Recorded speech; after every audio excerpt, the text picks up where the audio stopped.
Maulana Jalaluddin Rumi. Kalau ini perspektifnya agak berbeda. Ada satu kalimat yang terkenal sekali dari Maulana Rumi, biarkan hatimu pecah agar dia terbuka. Nanti ada kalimat, Allah itu mencintai orang yang patah hati. Tadi sudah saya jelaskan ya, ada beberapa hadis yang maknanya adalah Allah itu bersama orang lemah, bersama orang terpinggirkan, bersama orang yang sengsara. Ya berarti termasuk orang-orang yang patah hati. Satu kalimat ini saja mungkin bisa menghibur teman-teman yang sedang patah hati. Jadi kalau sedang patah hati, alhamdulillah berarti sekarang aku dicintai oleh Allah. Makanya dibawa ke dunia patah hati. Kenapa menurut Maulana Jalaluddin Rumi dia malah meminta kita biar saja hati kita pecah?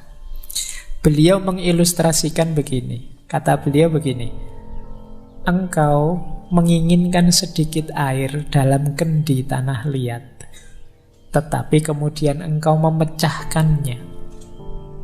Air itu akan bergabung kembali dengan danau dari mana dia berasal. Ego kita mencoba untuk mencegah pertemuan itu dan selalu menolak saran siapapun tentang perlunya pertemuan. Jadi kita ini seringkali yang sangat jadi perhatian kita adalah keinginan kita, hasrat kita, nafsu kita, ambisi kita, yang kadang-kadang tidak terpenuhi. Itu yang disebut hati kita terus pecah, patah. Ketika hati kita patah, mengalirlah air menuju ke yang sejati. Sejatinya air kemana? Ya ke sungai. Sebenarnya ketika hati kita patah, itu jiwa kita terbuka jalan untuk kembali ke yang hakiki. Saat itu kita diingatkan, kembali ke Allah yang lebih hakiki. Tetapi ego kita yang menahan perjalanannya air itu. Maksudnya apa? Kita mati-matian berusaha malah biar air ini tidak mengalir ke yang hakiki, tidak mengalir ke sungai, tapi sesuai kepentingan keinginan kita. Ketika kita kecewa, misalnya patah hati ditinggal pasangan kita, itu kan kita justru energi paling besar yang kita lakukan adalah gimana caranya agar bisa balik kembali. Kita lupa bahwa ada proses yang lebih ideal, yaitu kembali kepada Allah. Nah, kata Maulana Rumi, tujuan utama latihan-latihan spiritual dalam tradisi manapun, baik timur maupun barat, adalah untuk memungkinkan kita mengatasi keberatan yang diajukan oleh ego, sehingga kita dapat melanjutkan perjalanan kita ke samudra persatuan. Jadi ketika kita belajar tasawuf, melatih batin, suluk lewat para mursyid, lewat tradisi-tradisi tirakat dan lain sebagainya, itu sebenarnya melatih ego kita. Wahai ego, jangan ke sana. Ada jalan yang lebih hakiki, yaitu ke ranah ilahiyah. Nah, jadi ilustrasi dari Maulana Rumi itu, perjalanan batin kita itu seperti air dalam kendi. Air dalam kendi itu kan tujuannya untuk kita minum. Kita minum itu berarti untuk memenuhi keinginan kita. Ketika kita patah hati, seperti kendi yang pecah. Berarti apa? Yang semula untuk memenuhi keinginan kita sekarang keluar, mengalir. Mengalir ini sebenarnya baik. Kenapa? Dia akan mengalir bersatu dengan aslinya. tempat asalnya, yaitu sungai. Tapi kita yang sudah terlanjur punya nafsu untuk minum, ini ego. Biasanya mati-matian gimana caranya air ini tidak mengalir ke sungai, tapi memenuhi kehausan kita. Nah, dari situlah kemudian kata Maulana Rumi, ketika orang belajar olah batin lewat tasawuf, mistik, dan lain sebagainya, itu tujuannya dalam rangka orang sadar, ini air ini mengalir ke sana, jangan dihalangi. Ikhlaskan. Ini namanya melatih ego tadi. Jadi maka biarkan hatimu pecah. Berarti sekarang saatnya kamu kembali ke ranah ilahiyah. Justru sekarang terbuka jalan. Kalau hatimu tidak pecah, ya kamu tetap akan memanjakan nafsu, hasrat, ambisi duniawimu. Kalau hatimu tidak pecah, ya kamu lupa bahwa aslinya air itu bergabung ke sungai. Jadi inilah salah satu ilustrasi dari Maulana Jalaluddin Rumi. Makanya beliau bilang, biarkan hatimu pecah agar dia terbuka. Kalau tidak pecah-pecah, tidak terbuka-terbuka, kamu masih asyik dengan duniamu, memenuhi hasrat ambisimu. Begitu pecah, sekarang kamu sadar dengan yang lebih sejati. Inilah ilustrasi dari patah hati. Jadi patah hati itu penting ternyata untuk menyadarkan kita bahwa dalam hidup ini ada yang lebih hakiki dan perjalanan kita menuju ke sana. Baik, kita lanjutkan. Nah, dilanjutkan ya. Luka adalah jalan cahaya yang memasuki jiwa.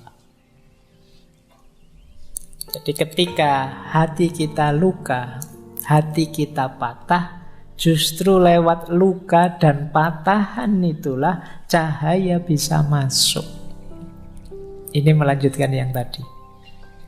Kalau hatimu tidak luka dan tidak patah, mungkin kamu tidak sadar. Kenapa tidak sadar? Karena cahaya tidak bisa masuk. Itu mengapa Allah itu dekat dengan orang-orang yang hatinya patah, hatinya luka, menghadapi penderitaan hidup.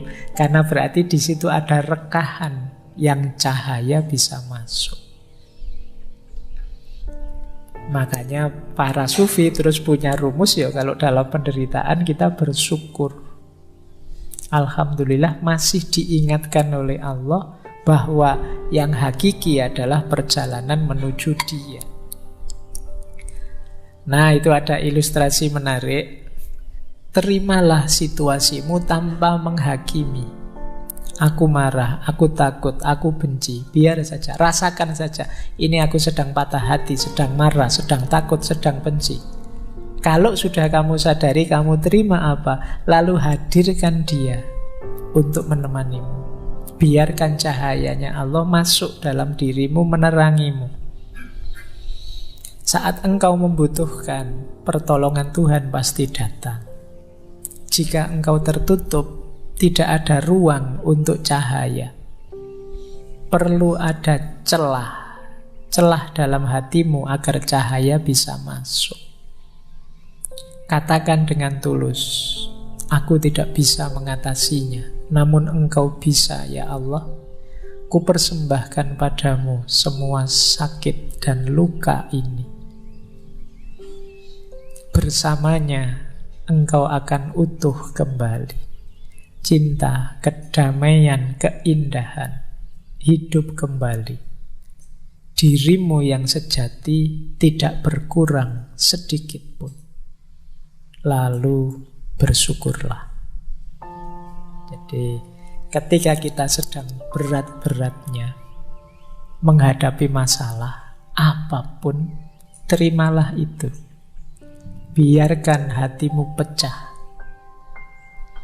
Kemudian rasakan hadirnya Dia dalam dirimu. Dan yakinlah bahwa apapun yang engkau inginkan akan dipenuhinya. Sambatlah padanya, Ya Allah, masalahku ini sangat berat. Aku tidak mampu. Kalau Engkau pasti mampu. Maka aku persembahkan duka, luka, sakitku ini hanya kepadamu. Nah, insya Allah bersama Dia kita akan kembali utuh, kembali hidup seperti semula. Tidak ada satupun yang berkurang. Kalau kita patah hati kan sebenarnya kita berkurang apa sih? Tidak ada. Kita masih bisa memulai lagi yang baru seperti semula. Kalau sudah terasa betapa kebersamaan dengan Allah itu menyembuhkan, ayo terus kita bersyukur. Alhamdulillah ya Allah, Engkau masih mau menemaniku dalam situasi pahit dan luka ini. Baik, ini salah satu petunjuk dari Maulana Jalaluddin Rumi. Kalau kita sedang patah hati, sedang sedih, sedang banyak masalah. Oke, kita lanjutkan. Ini dimensi yang berbeda, pemahaman yang berbeda lagi. Kata Rumi begini, selamat tinggal hanya untuk mereka yang mencintai dengan matanya. Karena bagi mereka yang mencintai dengan hati dan jiwanya, tidak ada yang namanya perpisahan. Nah, kita itu kan patah hati misalnya, itu kan karena jauh, ditinggal, tidak dibersamai lagi. Dia tidak mau lagi dekat denganku. Itu kan kita definisikan sebagai patah hati. Terus kita sedih karena itu. Kalau kita sedih karena itu, kata Rumi, ini kemungkinan kita hanya mencintai dengan media mata. Hanya karena tidak melihat dia di sisi kita, kita menyebut itu perpisahan. Padahal bagi orang yang memang benar mencintai, cinta itu hadirnya dalam hati dan dalam jiwa. Hati dan jiwa itu tidak mengenal perpisahan fisik. Sejauh apapun dirimu, engkau tetap ada dalam diriku. Maka goodbye atau selamat tinggal itu hanya untuk mereka yang cintanya hanya dengan mata, kata Maulana Rumi. Tapi bagi mereka yang mencintai dengan hati dan jiwanya, tidak ada yang namanya perpisahan. Ini boleh juga dipakai dalil bagi mereka yang LDR-an. Ya. Jadi kalau kamu hari ini sedang galau karena LDR-an, kamu kirim quotes-nya Rumi ini padanya. Jadi selamat tinggal hanya untuk mereka yang mencintai dengan matanya. Karena bagi mereka yang mencintai dengan hati dan jiwanya, tidak ada yang namanya perpisahan. Baik, ini sisi dalamnya cinta berarti memang tidak bisa patah. Kalau memang kita benar mencintai, sebenarnya perpisahan itu tidak mungkin. Karena yang kita cintai pasti akan selalu ada di hati kita dan di jiwa kita. Meskipun dia misalnya, wah ini dia kok nikahnya sama orang lain, ya kita sudah lama. Iya kan, fisiknya sama orang lain, tapi cintamu padanya kan masih ada di sini. Iya. Jadi Yo abot rek memang. Tapi kan untuk menghibur diri perlu teori ini. Biar kamu nangismu ndak keras-keras. Jadi ini makanya quote ini jangan dikirimkan ke mantanmu yang sudah punya pasangan ya. Nanti bisa jadi masalah itu.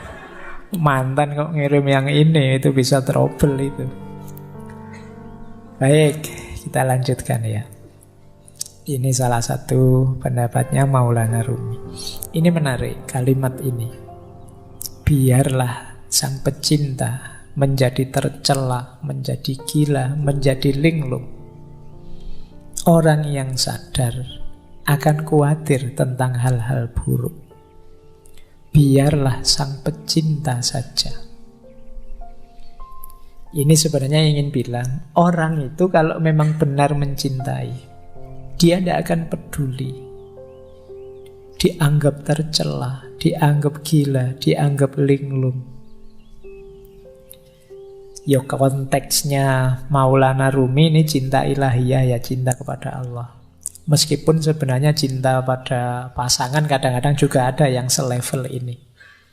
Orang normal yang sadar biasanya tidak senang dengan disebut gila, disebut orang bingung, disebut kamu itu mbok yang waras. Kita kan orang normal itu tidak senang begitu.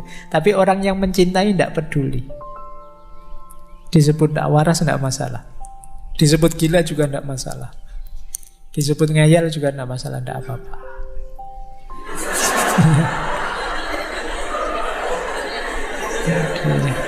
Iya. Oke. Baik, iya. Itu. Oke ya. Yang kesenggol langsung bunyi. Nah, baik, kita lanjutkan. Jadi tidak masalah bagi orang yang mencintai. Biarlah sang pecinta saja. Itu kayak apa ya? Kayak Dylan yang bilang bahwa biar aku saja, kamu tidak akan kuat. Jadi kata yang mencintai begitu. Sudahlah, tidak apa-apa. Untuk yang gila-gila, yang linglung-linglung, tidak apa-apa. Biar aku saja, kamu orang normal tidak akan kuat. Berarti apa? Ya termasuk kegalauan, kegelisahannya, patah hati. Itu bagi seorang pecinta adalah sesuatu yang biasa. Tidak akan terlalu merisaukannya, karena dia tidak kehilangan dan tidak kekurangan apapun dari cintanya.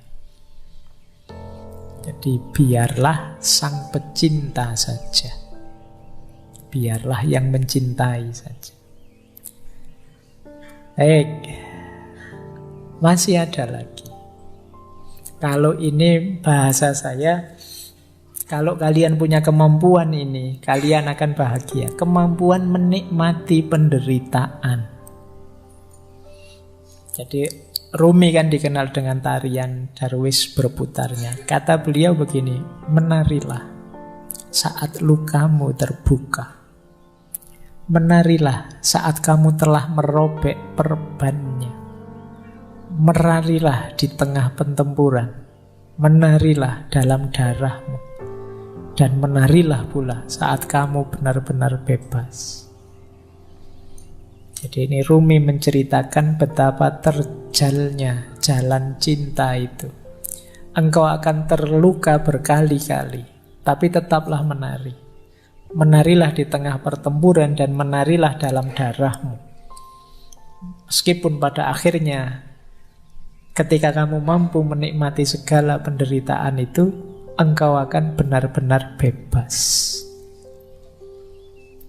Jadi, ini diilustrasikan ketika Rumi itu kan pertama kali melakukan tarian yang masyhur sekali. Darwis berputar itu kan ketika beliau sedang sedih, sedang galau, ditinggal gurunya, Syekh Samsuddin At-Tabrisi.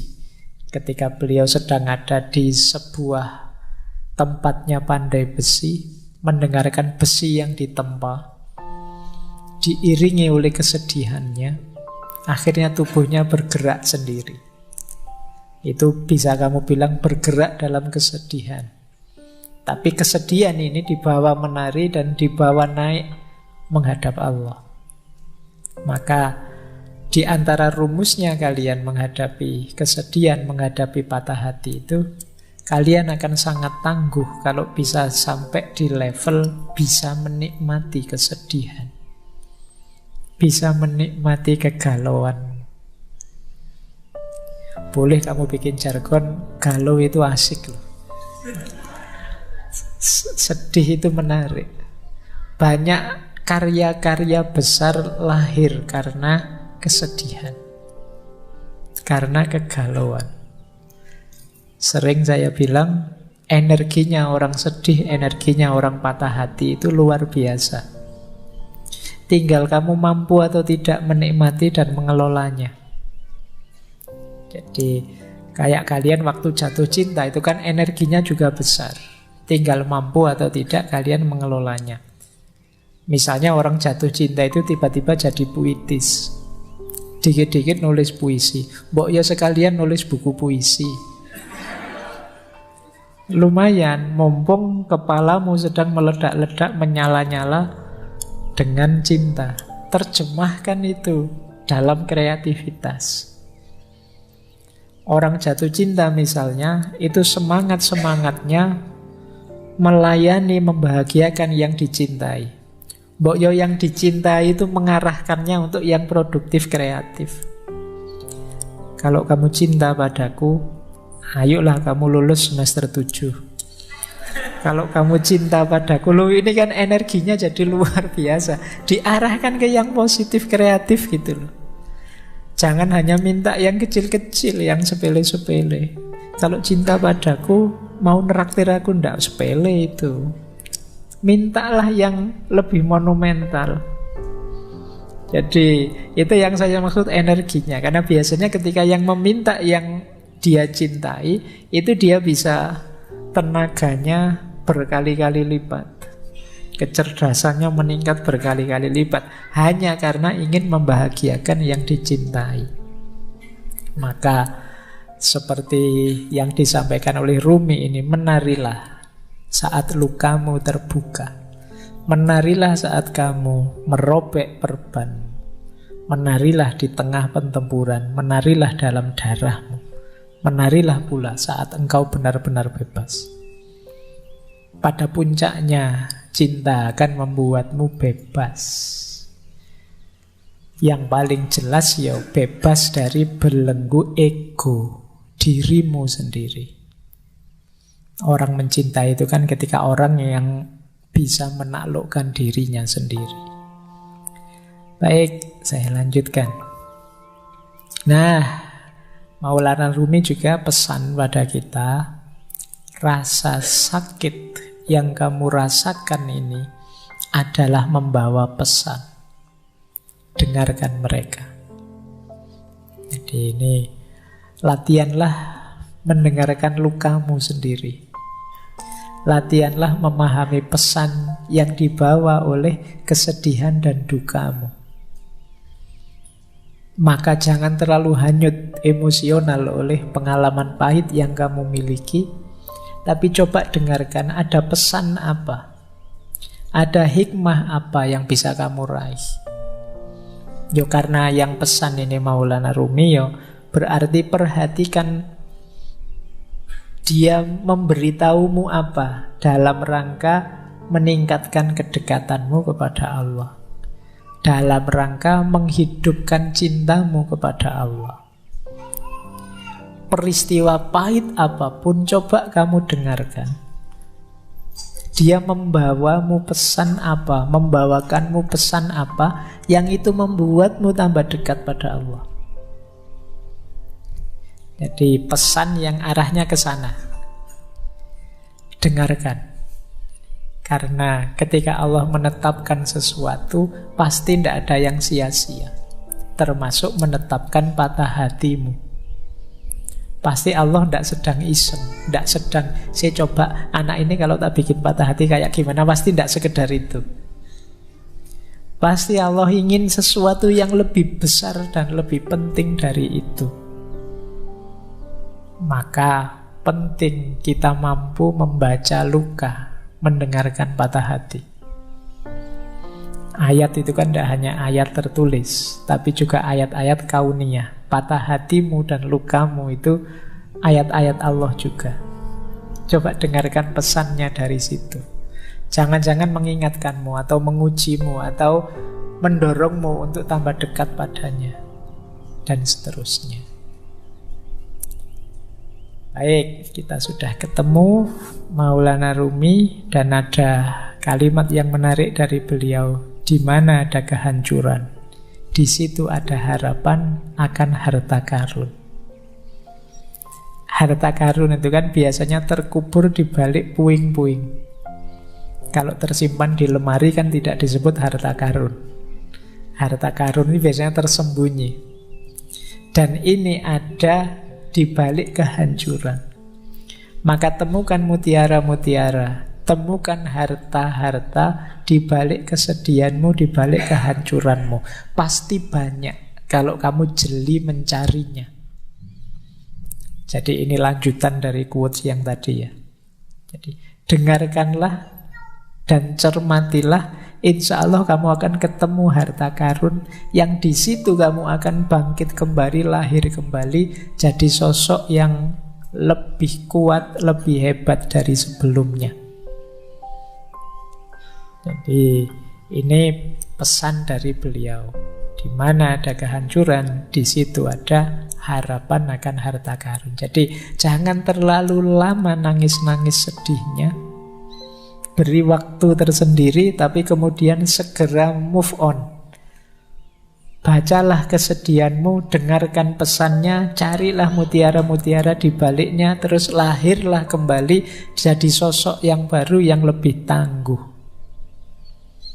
Ini yang diinginkan oleh Maulana Jalaluddin Rumi. Baik. Nah, ini tadi hubungannya dengan kesepian ya. Memang kalau kita sedang sakit, kita sedang sedih, itu perlu teman. Tapi seandainya tidak ada teman dan kamu merasa sendirian, jangan merasa kesepian.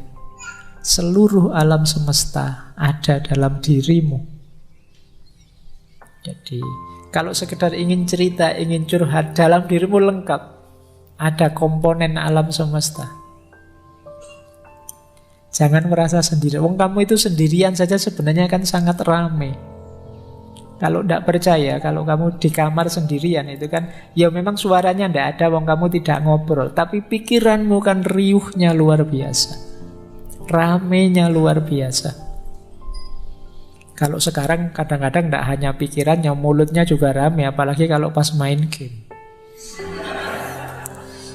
Ya, kamu marah-marah sendiri, mesuh-mesuh dewe, ngamuk-ngamuk dewe. Apalagi pikiranmu. Pikiranmu itu kan tidak pernah diam. Ketika kamu sadar, ya pikiranmu bunyi terus tentang apa saja. Kamu sebenarnya ramai, jadi tidak perlu merasa kesepian. Seandainya kok dalam kesedihanmu kamu tidak menemukan teman, engkau sendiri cukup. Jangan merasa kesepian. Alam semesta ada dalam dirimu. Nah, ada kalimat menarik dari Rumi yang beliau sampaikan tadi mungkin berat. Engkau yang sedang sedih mungkin sulit, tapi I know you are tired, but come, this is the way. Aku tahu engkau mungkin sangat lelah, berat sekali melaksanakan yang dipesankan tadi. Tapi memang inilah jalannya. Jadi inilah jalan yang berlawanan dengan jalur menuju keputusasaan. Jadi aku tahu engkau lelah, tapi inilah jalannya. Ayo pelan-pelan kamu tempuh jalan ini. Jangan mengambil jalan yang sebaliknya, yaitu jalan keputusasaan. Baik, ini dipesankan tadi ya. Sejak awal tadi kan sudah ada banyak tips-tips untuk kita bisa mengatasi rasa sedih dan hati kita yang patah tadi. Paling tidak kita menghindari gol di gawang keputusasaan. Dan memang hanya ini jalannya, kata Maulana Jalaluddin Rumi.